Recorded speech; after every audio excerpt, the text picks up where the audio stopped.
MDG TV, une chaîne Went pour la cause de Christ. Mafuta ya sika, mafuta ya sika, mafuta ya sika.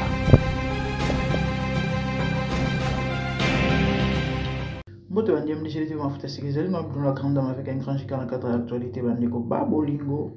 Ça fait plus ou moins 2 semaines, mon seul Nanzamba au Tekotikabition à Kinshasa. Azamoko parmi bas grands. Matanga nezo lo ba mapenza te bino boyebi na mangambo belebele to ana ona mboka surtout ba mambo ba guerre ekondi mwa ba actualité bele boyebi avant bazwa Goma tozaki na actualité ya Eric Mandala tozaki na actualité ya nani lisusu ba mambo ya ba mama Denise wana ba voice tozaki na mwa ba mambo kilikili na réseaux sociaux ça là tout fait moi pas mambo bele ngako na uma tellement concentré na ngoke ba audience ko to kitaki na chaîne awande mikolo na zongeli ba mambo na lobelaka retour à la parole sur l'église de moi audience bandi kozonga moke donc to comme tellement focus il y avait vraiment des émissions à faire et belé même j'avais vraiment beaucoup d'émissions au sala mais malheureusement na sala qui monté na zota la nenza ma osungala il s'est pourri na zongela pas mal à émission fallait na sala ba période on a un mois passé et parce que ça qui vraiment important. Alors papa abiso kombo na ye Didier Mboyo batu ba yeba na kombo Semboyo azali moko parmi ba grand na Kinshasa ya ba serviteur de Dieu. C'est vrai peut-être yo yebi était mais batu belé ba yebi tata na biso ko atuko kufa il y a plus ou moins 2 semaines akufi na nini asala qui crise car ba mawa ya ba crise oyo. Et pourquoi n'a kolobela liwana ye? N'a kolobela liwana simplement parce que année passée bandeko o balandanga bozo beaucoup se rappeler. Dans circonstance ya liwa Maman Blanche, je vous ai dit que le Seigneur m'a dit il commence à exposer des hommes de Dieu pour ça nezabana ne bazongela ye.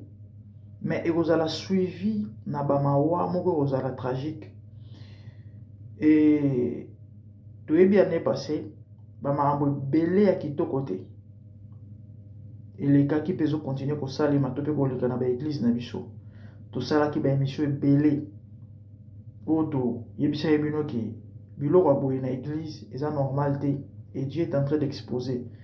Il y a eu tellement de choses ou peut-être na okoka vous se souvenir na nyon sauté ba manki on a surtout ba aventure ezangatina ya ba faux témoignage parce que on laisse la justice kuna Marien Tumba mabe Denis de Simabe au fait tout le monde ba maman belé tout ça là ba émission to lobelaki et nzamba lobaki aza ko interpeller ba o se ressaisir ba ozonga na makolona ya Nzambe. Mais bah on ça mutu makasi belé bakota na sama belé. Et je vous ai dit na bandeli ya mbula tito kene na rosila ba mawa ekozala ba serviteur de Dieu ya rosaranate. Ba mawa tragique ya rosaranate et ekozala ba mawa moko j'insistais. Et ozala ba mawa moko kaka ya compliqué ya ndenge ya mabe. Na bando partager avec un bien-aimé a bisinga mère na comprendre te. Na mon vision passer Rwandunda Kofi. Mais liwana ye ezaki akangami na courant. En fait, c'est un message. Et cause à la courant. Et puis il y a eu pas mal, il y a Babylone monsieur sur lobaki. En fait, na confirmé que non, nzamba ko s'arrêter. Alors, intercédons pour l'église, prions pour les serviteurs de Dieu et belé babanda bien ce qui est vrai. Mais quand la Bible zo banda biso na Matthieu 24 que Antéchrist a oya ça ba faux miracle na ba faux prophète tina niveau ya séduire même les élites s'il serait possible lelo bandeko ba eli ebele ba bungenzela Ils ont un serviteur de Dieu, Beli Babanara Nanzambe, mais les lobasu Nanzambe. Personnellement, j'en connais beaucoup. Nan beaucoup en Naza. Tant que il y a une connexion et bandi. Bamasola ba Brésil, ba Brésil, ba connexion ba Brésil et bandi. Ba te belé ba Kenya ba Brésil. Après Brésil, ba Israël. Lelo oh je vous dis la famille, ba serviteur de Dieu, on a ibaka personnellement. Namboko naza na ville, on a naza à Londres, on a la banda ko côtoyer. Tant que bazalara na Nzambe, bazalara na kisite, bazalara mieke lelo. Et là, on va te bailler baraté ça. Tala, Satan a un master mototé. Le diable a un master mototé. On n'y a pas lié dans le nom de Jésus. Au tindele ba moto. Au baby simisala. Et puis après un matin, on l'a le mouki. Au keka et pas na. Et puis après, ce soit disant ce qui sexy, ce qui mbongo, ce qui long, ce qui n'est. Heureusement, y a un côté. Et bien, bazoko émerger dans ma oyo ya ba église en touchant des fétiches. Sur 100%, 90%, bazala déjà ba envoyé à diable. Bazala déjà ba envoyé à diable. 90%. Bazala na bango ba déguisé. Ba yaki na mission pour ba séduire bateau. Peut-être 10% y a moins exception.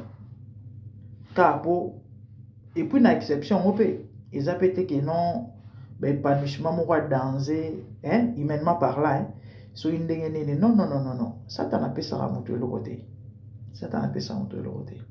Bible les oloba mieux vaut un morceau de pain sec dans la paix que des viandes engraissées dans les troubles. Message Zakarake, Nzamba Kosarate, accomplissement il y a Bamabobele Nzamba Lobaki sur l'église, sur les serviteurs de Dieu. Ils ont relaté en zoto. Nous devons veiller et faire très attention parce que dans les jours qui viennent, Mambrosala tellement ma bébé compliqué.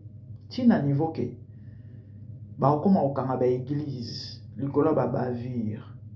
Et ils appellent moi la stratégie à diable. Pourquoi? Parce que année passée ou 2 ans passés, dans ça songe moko bakangi ba église dans Congo. Mais batika qui quelques églises font, ils ont fonctionné. Si on a quelques églises en haut, batika pasteur moko azaki in charge donc boyebi et dans temps communauté avec muto alingi église na fonctionner. Il faut alkene pas na tata wana to les kanzela tata wana na sa permission to a orienter mais les messieurs en question azalaki sataniste, OK, occultiste. Donc c'est ça. En fait, diable a ciblé tellement l'église du Congo. Non seulement pour toi atteint fin, non simplement parce que Congo est un eloko nzambe. Congolais a peuple nzambe. Bandeko ba signe ya marambo na oloba ba confirmation ya babiloko na zolo beza tellement ébélé. Bandeko botande ba viambo na biso. Botande ba tonyo subara na posa baza ba Congolais. Botande bikolo bisusu susi na bango suena bango zaka ba eko lingala. Na mona ki école mon na Côte d'Ivoire batine nga vidéo na nango. Na classe mana ba eko la lingala. Vous pouvez imaginer. Ma période de confinement na personne de mon message na episode mon lingala. Ils ont parmi balang puissant, balang international et à monde dans les années qui viennent. Mon langue anglais français à l'olingale. À tel moment mis moi l'obita oiseau rêvé au Congolais muto. Je vous dis vrai ezabilo konga na mona nzamba Alexandra et lelo na mona ba signe na yango. Bokanga makambo. Tant ba langue moko au Afrique mobimbe roloba et aux alingala. Ou soit lingala koza na kati. Ah oui, ceux qui ont des langues et aux alingala na kati. Il se pourrait zalingala na Swahili. Ceux aux langue moko et zalingala. Dans les jours qui viennent ou encore dans les années qui viennent, le Congo, Dieu nous a bénis en tout et pour tout. Nous avons tout. Nous avons ba puissant, ba nation, qui nous ambitieux, ça va braquer dans Bokana. Ba onyo ko la biso na ba mambo ba kosala, guerre et autres. Menza ba olomisa biso. Ya on a lo balabino butu mo to bonde la pona mboka. To bonde la pona mboka. To zongi, la famille, bisako lezo kokisama. Basala nzambe ba okufa na ba crise. Normalement na logique. C'est vrai moi na nzambe fois à tout le temps prêt parce que mkololi we ko ya oyebite. Mais bamawaya mutozaki normal azalaki bien. Alale ala mukite. A côté la mutu kakangami crise akufi. Isa penza bamawa moi kitoko te. ya ba mawa mo ke kitoko te surtout pour la bana nzambe. Mais bon, minga koloba ezali par la grâce de Dieu, on en parlera. Mais sinon message ezaki kake nzamba kosaka te. Le sengeli to senjela bande ko na ngai. Basal na nzambe il faut ba revoir marche tes missions nzamba tindela bango. Donc objectif faut bango ba ela na mokili. Normalement rôle ya église ça pour préparer peuple de Dieu pour l'enlèvement. Mais bota lelo ne ba bosane vision ba kotina ba fidélité distraction zanatina ba ko enseigner ba tumambo zanga sens. Et du coup bato ba ko bongo la mitema lelo malheureusement baza mal affermé. Yango bozo mona lelo oyo n'importe quoi zo sala na église. Et bato bazo sala ngo za bato baza censé ko kamba bato pona nini. Bazui formation ya mabe. Nous devons retourner à la parole. Bisakole rola tanzoto nzamba lobaki. Ako exposer mais vous allez suivi na ba frappe. Ya ba kufa, ya ba maladie, ya ba makambo belebele ba AVC et autres. To lingate eko kisama. Mais plutôt to bonde la nzamba sunga basali na ebe bana na ye ba kwa kozonga na makolo na ye. To akane bandeli ane tito koma na décembre bande obondi melangai. Tokoyoka basango ya mabe makasi. So ba serviteur de Dieu ba kebite. Paix à son âme. Saint Edidia Mboyo. Et il était moko parmi ba grand azalaki master ya ba prophète oyo to yebara ba sala succès na Congo période moroboy. Ba Timothée Kiese. Na ba Jérémie Maemba. Ba pe na mon parcours na histoire na bango na ndenge na bango mais un jour on en parlera. Et bakufa ba jeune bandeko wana bakufa ba jeune likoloka ya ba vie ya bambango yo. Et pourtant bazana ba grâce à Nzambe. Que Dieu nous aide. Sinon c'était ça le message.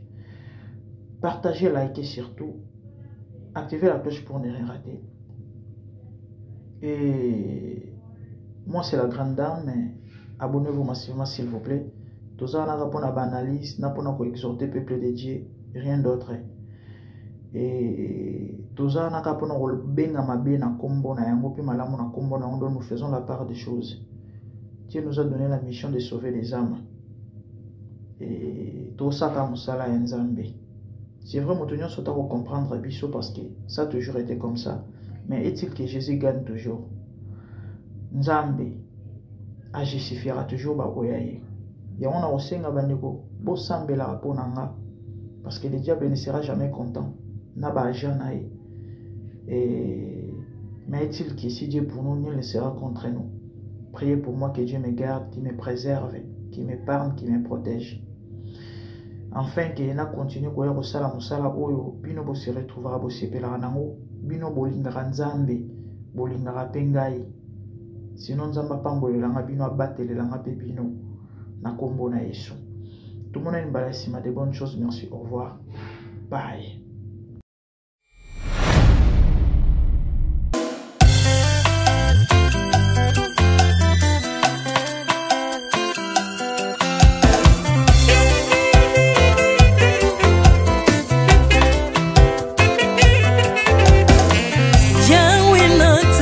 Mokili yo na monite natangi na histoire ya monde na monite naluki na yemba pete toze pour passer Seigneur je n'ai pas pris non plus entendu parler oui ako kalala yo Yesu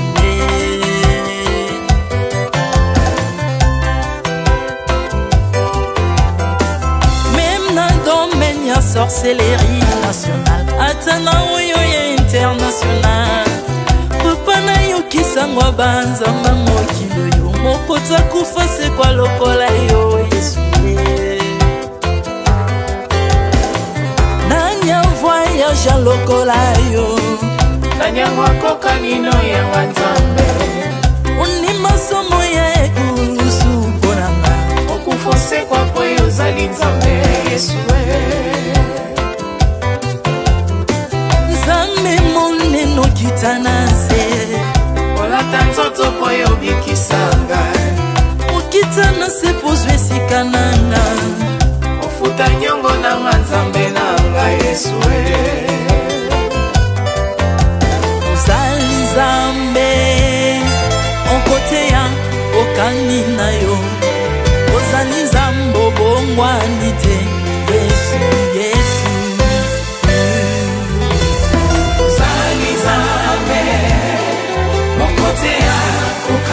na yo ozali nzambe bongwani te Yesu Yesu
ozali nzambe na bomoi papa ozali nzambe na bomoi yawe ozali konzi oyo esimba bomoi na nga ozali nzambe oyo abikisa maladi nakokende wapi nzambe soki na yo te ikolo evangelo na yo yawe mabele enyatelo na yo ozali nzambe ozali nzambe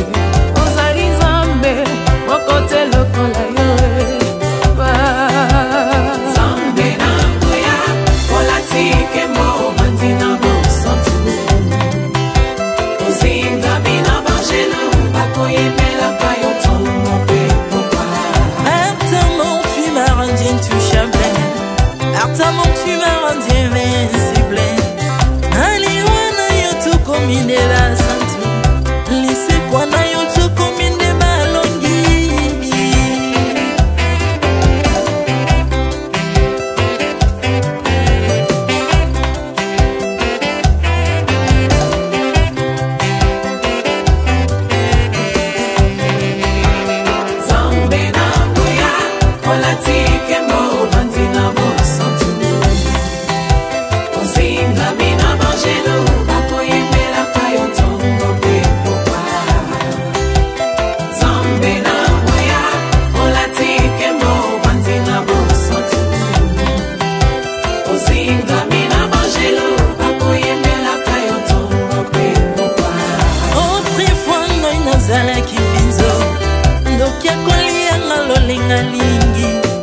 mes peurs sont se métamorphosés aussi mingo sambwe maladie na miso olingo baby naza toxiqué grâce à lui